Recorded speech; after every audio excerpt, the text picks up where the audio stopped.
नमस्कार. तर आज आपण आपल्या चॅनलवर पाहणार आहोत महाराष्ट्रीयन कढी.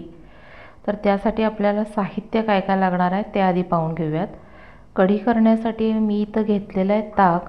आमच्याकडे ताक जे आहे ते डेली असतं, त्यामुळे मी इथं कढी करण्यासाठी ताक वापरणार आहे.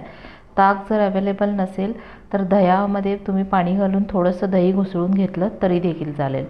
त्यानंतर मी घेतलेलं आहे तेल, थोडंसं हरभरा डाळीचं पीठ, कढीपत्ता, मिरची, आलं, लसूण, चवीसाठी मीठ, गूळ, थोडेसे मेथीदाणे, मोहरी, जिरे, त्याच्यानंतर हिंग, हळद आणि थोडीशी कोथिंबीर.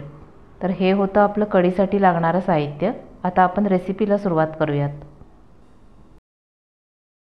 तर आपण रेसिपीला सुरुवात करण्यापूर्वी काय करणार आहे, एक 10 ते 12 लसूण पाकळ्या आणि 1 इंच आलं हे जे आहे ते आपण काय करतोय, थोडंसं बारीक चेचून घेतोय. आलं आणि लसूण जे आहे ते आपलं चेचून झालेलं आहे, तर आपण ते काय करूया, एका बाजूला काढून घेऊयात. आता मी एक पातेलं गरम करायला ठेवलेलं आहे, तर त्यामध्ये 2 टेबलस्पून होईल इतकं फोडणीसाठी आपण तेल ॲड करतोय. पातेलं घेताना आपल्याला काय करायचं आहे, जाड बुडाचं असं पातेलं घ्यायचं आहे. त्यानंतर मी काय करणार आहे, तेल चांगलं गरम झाल्यानंतर त्याच्यामध्ये 1 टीस्पून होईल एवढी मोहरी घातलेली आहे. त्यानंतर एक अर्धा टीस्पून होतील इतके जिरे घालायचे आहेत. जिरे आणि मोहरी चांगली तडतडली की त्यानंतर आपल्याला काय करायचं आहे, वासाला चांगला असा असलेला कढीपत्त्याची 10 ते 12 पानं घालायची आहेत. कढीपत्ता चांगला तडतडला की त्यानंतर आपण त्याच्यामध्ये काय करणार आहे, हिरवी मिरची घालणार आहे. हिरवी मिरची माझ्याकडची काय होती, थोडीशी तिखट होती, त्यामुळे मी काय घेतलेलं आहे, एक 3 ते 4 मिरच्याच फक्त त्याच्यामध्ये ॲड केलेल्या आहेत आणि त्या आपण तेलामध्ये काय करतोय, चांगल्या परतून घेतोय. कढीपत्ता मिरची परतून झाल्यानंतर आपण त्याच्यामध्ये काय करणार आहे, थोडेसे मेथीदाणे ॲड करणार आहे. मेथीदाणे घातल्यामुळं काय होईल, कढीला एक चव जी आहे ती चांगली येणार आहे. तर मी त्याच्यामध्ये थोडेसे आता काय करते, मेथीदाणे जे आहेत ते ॲड करून घेते. त्यानंतर आपल्याला तेलामध्ये बारीक केलेलं आलं आणि लसूण जे आहे ते आपण ॲड करायचं आहे आणि थोडंसं परतून घ्यायचं आहे. लसूण जर तुम्हाला केलेला आवडत असेल, कट केलेला घातला तरीही चालेल. आता थोडंसं आपण आलं आणि लसूण जे आहे ते तेलामध्ये परतून घेऊया. हे सगळं करताना मी काय केलेलं आहे बघा, गॅसची फ्लेम जी आहे ती काय ठेवलेली आहे, मंदच ठेवलेली आहे, नाहीतर सगळी फोडणी जी आहे ती काय होईल, करपून जाईल. आलं लसूण परतून झाल्यावर आपल्याला काय करायचं आहे, एक पाव टीस्पून होईल इतका हिंग घालायचा आहे.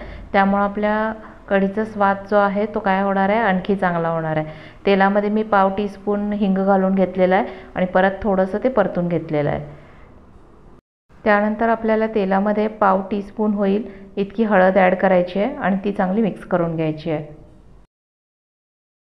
हळद ॲड करून झाल्यानंतर आपल्याला त्याच्यामध्ये आता काय करायचं आहे, ताक जे आहे ते आपण पूर्ण घालून घेणार आहे. हे सगळं करताना आपल्याला गॅसची फ्लेम जी आहे ती काय ठेवायची आहे, मंदच ठेवायची आहे. ताक ॲड केल्यानंतर मी काय केलेलं आहे, हे सगळं थोडंसं पळीनं चांगलं मिक्स करून घेतलेलं आहे. त्यानंतर आपण कढीमध्ये गूळ ॲड करून घेणार आहे. ताक जर तुमचं खूप आंबट असेल तर गुळाचं प्रमाण वाढवायचं आहे. आंबट नसेल तर थोडासा गूळ कमी घातला तरीही चालेल, कारण कढीची चव ही कशी असते, आंबट गोड अशीच असते. आता आपण त्याच्यामध्ये गूळ ॲड करून घेतला होता. त्यानंतर आपण काय करणार आहे, चवीप्रमाणे मीठ घालणार आहे. गूळ आणि मीठ घालून मी सगळं परत एकदा मिक्स करून घेतलेलं आहे. आता आपली कढी जी आहे ती काय करायची, आपल्याला थोडीशी दाट करायची आहे. मग त्यासाठी मी काय घेतलेलं आहे, एक 2 टेबलस्पून होईल इतकं हरभरा डाळीचं पीठ घेतलं आहे. ते आपण पाण्यामध्ये चांगलं काय करतोय, मिक्स करून घेतोय. हरभरा डाळीचं पीठ आपल्याला पाण्यात चांगलं मिक्स करून घ्यायचं आहे. त्यात कोणत्याही प्रकारची काय राहायला नको, गुठळी राहायला नको. तर आपण हे चांगलं पीठ मिक्स करून घेतलेलं आहे. ते आपण आता काय करायचं आहे, कढीला जे आहे ते लावून घ्यायचं आहे. फोडणी दिल्यानंतर मी गॅसची फ्लेम जी आहे ती काय केली होती, कमी केली होती. आता मी त्याच्यामध्ये हरभरा डाळीचं पीठ जे आहे ते मिक्स करून घेतलेलं आहे आणि त्यानंतर आपल्याला काय करायचं आहे, कढी जी आहे ती आपल्याला सतत ढवळत राहायची आहे. त्याला काय येऊ द्यायची नाही आहे, उकळी येऊ द्यायची नाही आहे. कढी दाट व्हावी यासाठी आपण काय केलेलं आहे, त्याच्यामध्ये थोडंसं हरभरा डाळीचं पीठ जे आहे ते मिक्स करून घेतलेलं आहे. जर तुम्हाला तुमचं ताक जे आहे ते घट्ट असेल तर हरभरा डाळीचं पीठ जे आहे ते घातलं नाही तरीही चालेल. आणि हरभरा डाळीचं पीठ घालताना पण काय करायचं आहे, भरपूर प्रमाणात घालायचं नाही आहे, त्याचं पिठलं होता कामा नये, ती कढीच व्हायला पाहिजे. त्यामुळे हरभरा डाळीचं पीठ पण घेताना आपल्याला काय करायचं आहे, अतिशय कमी प्रमाणात घ्यायचं आहे. आणि आता आपल्याला ही कढी जी आहे ती काय करायची आहे, एक 10 ते 15 मिनटं मंद आचेवर काय करायचं आहे, आपण ती एकसारखी ढवळून घेणार आहे. त्याला हळूहळू वाफ यायला लागेल. वाफ आल्यानंतर एक 15 मिनटात आपली कढी जी आहे ती काय होईल, तयार होऊन जाईल. कढी आपल्याला सतत हलवत राहायची आहे, कारण जर आपण त्याला उकळी येऊ दिली तर काय होणार आहे, पीठ एकीकडं आणि पाणी एकीकडं अशी होईल, म्हणजेच कढी फुटली जाईल. म्हणून आपण त्याला काय करणार आहे, कंटिन्युअस ढवळून घेतोय. तर आता तुम्हाला वाफ आलेली दिसत असेल, तर अशा प्रकारे आपली कढी जी आहे ती काय झालेली आहे, 15 मिनटानंतर तयार झालेली आहे. तर आपण आता काय करूया, गॅस जो आहे तो बंद करून घेऊया.